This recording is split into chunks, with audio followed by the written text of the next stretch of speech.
Meus irmãos, a paz do Senhor, que Deus abençoe.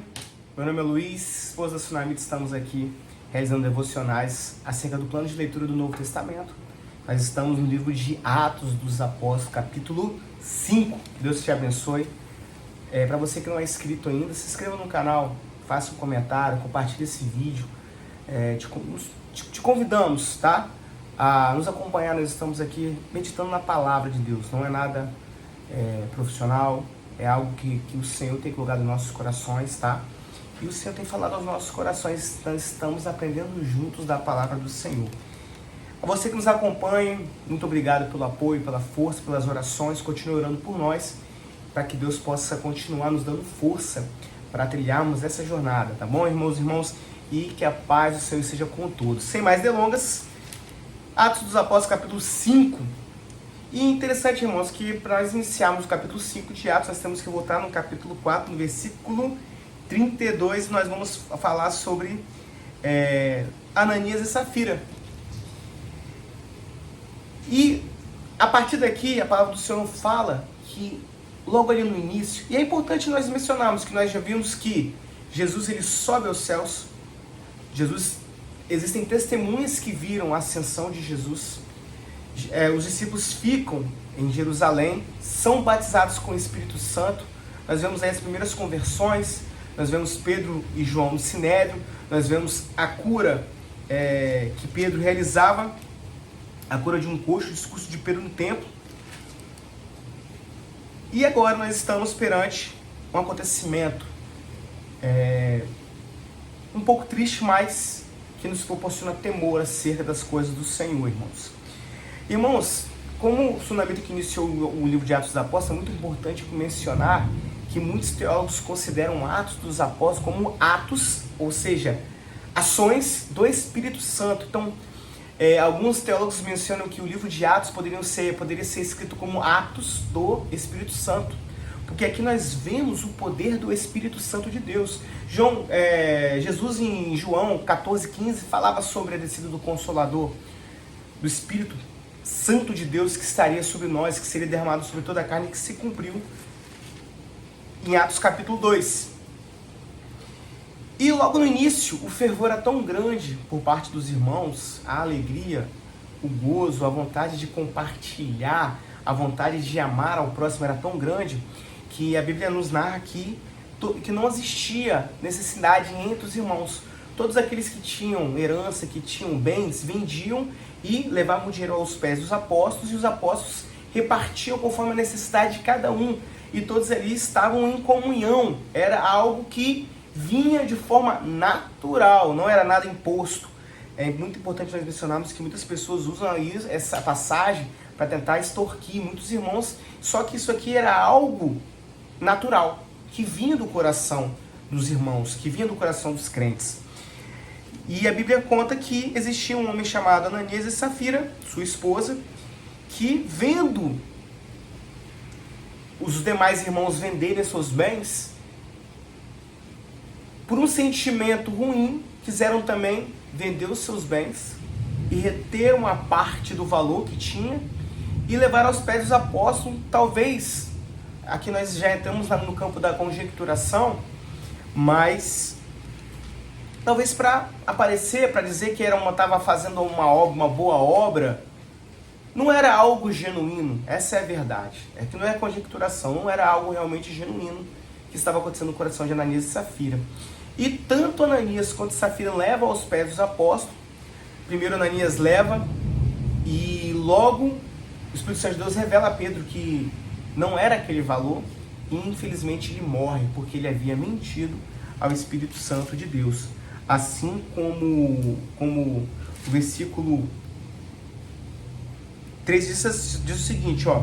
Disse então Pedro a Pedro: Ananias, por que encheu Satanás o teu coração para que mentisse ao Espírito Santo e retivesse parte do preço da herdade? Ou seja, Ananias vendeu o bem, reteve uma parte e levou a outra parte aos discípulos, né? Aí Pedro fala: olha só, o bem não era seu, você não precisava vender, você não precisava de mentir, o bem era seu, ou seja, não era nada imposto, mas ele mesmo assim quis fazer. Infelizmente, a Bíblia conta que, ouvindo a revelação que o Espírito Santo de Deus havia dado a Pedro, ele morreu, ele expirou. E a Bíblia conta que os jovens, né, cobriram um corpo e fizeram um sepultamento. E logo após a mesma coisa aconteceu com sua mulher, Pedro ainda dá uma chance. Olha, perguntou, foi esse valor que você vendeu? Aí ela, foi. Mentiu. E, irmãos, não podemos mentir ao Espírito Santo de Deus. De Deus não se esconde nada, irmãos. Muitas pessoas hoje têm mentido para si mesmas, né? Falando que, eu sou o servo, mas comete pecado. Tem uma passagem da Bíblia que fala que aquele que fala que não tem pecado mente, né? Mas tem pessoas que estão na prática pecaminosa de forma deliberada, de forma reiterada, ou seja, praticando constantemente e ainda acreditam que são servos do Senhor. Não são. Não tem como você mentir. O Espírito Santo de Deus, ele conhece tudo esse quadro nos corações. Aqui nós estamos diante de um exemplo de que foi uma doação, que foi um valor que ia ser concedido, mas quantas pessoas estão, escondendo coisas? Não adianta esconder coisas do Senhor. O Senhor esquadrinha os corações. O Senhor sabe de tudo que passa conosco. Jeremias capítulo 23, versículo até interessante aqui. Deixa eu só verificar rapidinho, que veio no meu coração agora, eu queria deixar para os irmãos para meditação, dentro desse devocional. Jeremias, rapidinho, irmão, segura aí, aguenta aí.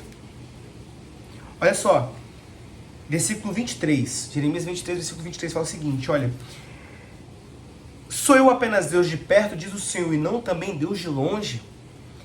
Se alguém esconderijo de modo que eu não o veja, porventura não encho eu os céus e a terra, diz o Senhor. Não tem como esconder as coisas do Senhor. Não tem como esconder do Espírito Santo de Deus as coisas que você vê no Instagram, as coisas que nós vemos na internet, as coisas que nós pensamos, os sentimentos ruins que estão nos nossos corações. Não tem como esconder do Senhor. E no final dessa parte aqui, do versículo 13 ao versículo 16, conta que nos narra que... Vou voltar um pouquinho. Diz o seguinte, olha, versículo 12, e muitos sinais... Versículo 11, e houve um grande temor em toda a igreja e em todos os que ouviram essas coisas, acerca das coisas que aconteceram com Ananias e Safira. Versículo 12, muitos sinais e prodígios eram feitos entre o povo pelas mãos dos apóstolos, estavam todos unanimemente no alpendre de Salomão. Quanto aos outros, ninguém ousava juntar-se com eles, mas o povo tinha em grande estima. E a multidão dos que criam no Senhor, tanto homens como mulheres, cresciam cada vez mais.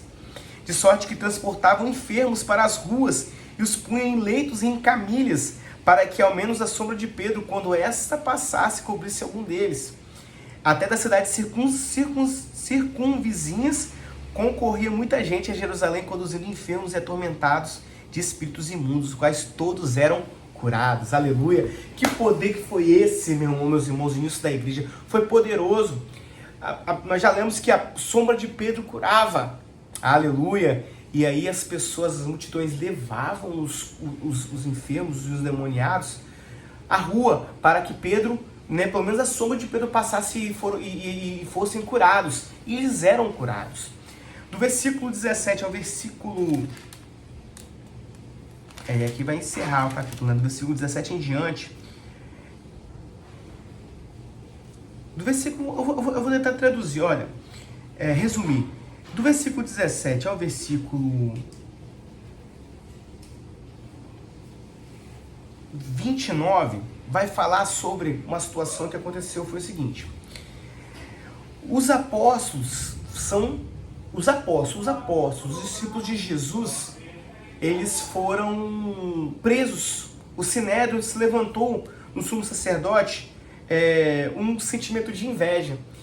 Então o sacerdote foi e mandou prender os apóstolos. Os apóstolos foram presos. Porém, versículo 19, mas de noite um anjo do Senhor abriu as portas da prisão e, tirando-os para fora, disse: ide, apresentai-vos no templo, dizei ao povo todas as palavras desta vida. E aconteceu isso. Os apóstolos saíram, foram libertos pelo Espírito Santo de Deus. A Bíblia fala que foi um anjo do Senhor, e obedeceram a ordem do Senhor e começaram a pregar no templo. Os sacerdotes, no outro dia, pediram para serem, para verificarem a situação dos apóstolos e chamaram os apóstolos, porém não encontraram ninguém. Só que um fato curioso, as celas estavam presas, os soldados que estavam guardando estavam no mesmo lugar, tudo conforme, porém eles tinham sido libertados pelo anjo do Senhor e estavam no templo pregando. E aí surge a notícia de que os apóstolos estavam pregando no templo. E então é enviado novos soldados. A Bíblia fala bem assim, versículo 26. Então foi o capitão com os servidores e os trouxe, não com violência. Ou seja, os sacerdotes mandaram novamente prender os apóstolos e foram levados os apóstolos novamente ao sinédrio. E no versículo 28 fala o seguinte, olha: não vos admoestamos nós expressamente que não ensinasseis nesse nome e que encheste Jerusalém dessa vossa doutrina e quereis lançar sobre nós o sangue desse homem? Porém, respondendo Pedro, aos apóstolos disseram: mais importa obedecer a Deus do que aos homens. Ou seja, os religiosos não queriam que essa doutrina que curava enfermos, que expulsavam demônios, que traziam vida e vida em abundância, fosse propagada. Então aí você já percebe o início da perseguição acerca dos cristãos no início da caminhada, né? No início após a ascensão de Jesus.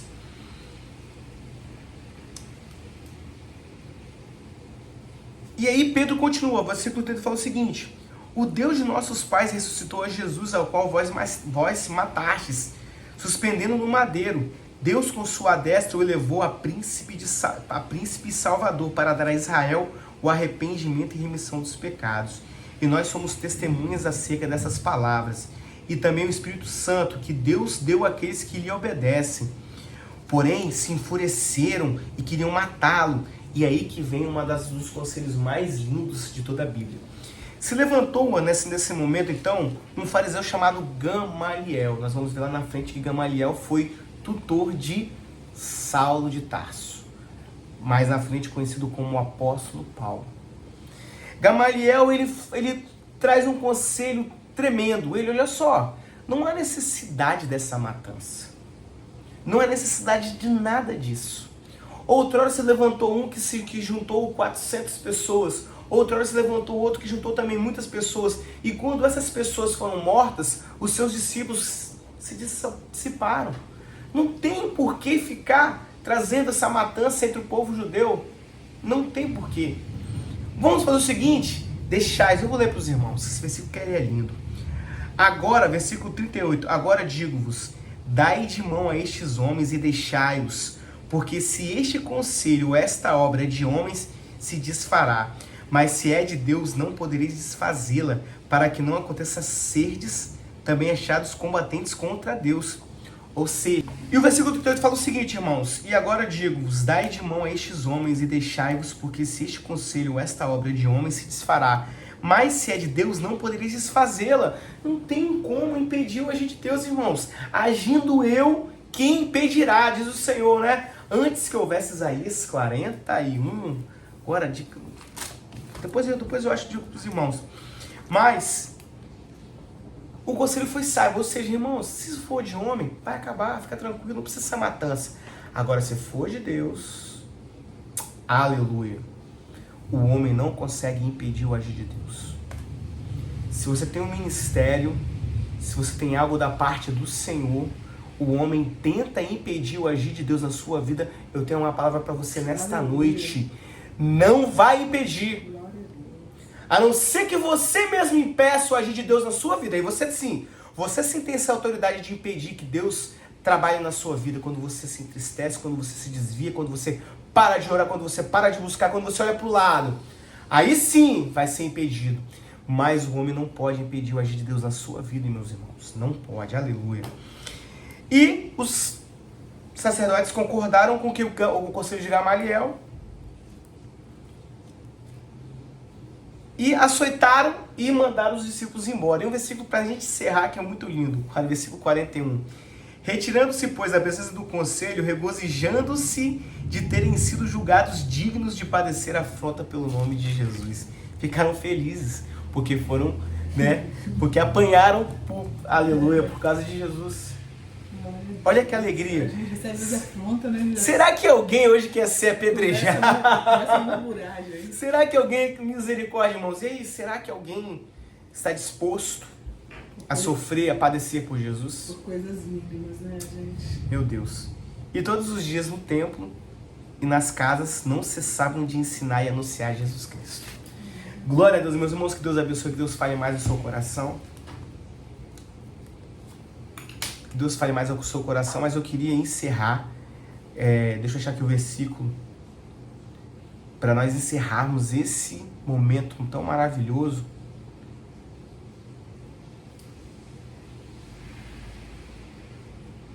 Eu tenho até uma leve dificuldade de gravar, irmãos. Na verdade, não é leve dificuldade, né? Assim, é muito bom quando nós gravamos os versículos na cabeça e lembramos de cor. Tá? Hoje em dia nós estamos muito preguiçosos por causa da questão do Google, não é? Isso não é muito bom. Mas Isaías 43, versículo 13 diz o seguinte, olha: ainda antes que houvesse dia eu sou, e ninguém há que possa fazer escapar das minhas mãos. Operando eu, quem impedirá? Quem impedirá o agir do Senhor? Ninguém. Ninguém. Aleluia. Que Deus te abençoe. Deus fale mais no seu coração. Até amanhã. Atos capítulo 6. Vamos ver o que nós vamos estudar em Atos capítulo 6 amanhã? Vamos lá, para a gente deixar já o looping. É looping mesmo que fala? Olha, irmãos, amanhã nós vamos... Olha, a partir do spoilerzinho, então... A partir do capítulo 6, o negócio fica bonito, hein? A instituição dos diáconos, e capítulo 7 nós vamos ver... Mas 7 sou eu. O capítulo 6 nós vamos falar sobre Estevão. 6 da manhã? Pequenininho. Pequenininho o capítulo 6, mas é lindo. Que Deus te abençoe e te aguarda até amanhã. Em nome de Jesus. A paz do Senhor.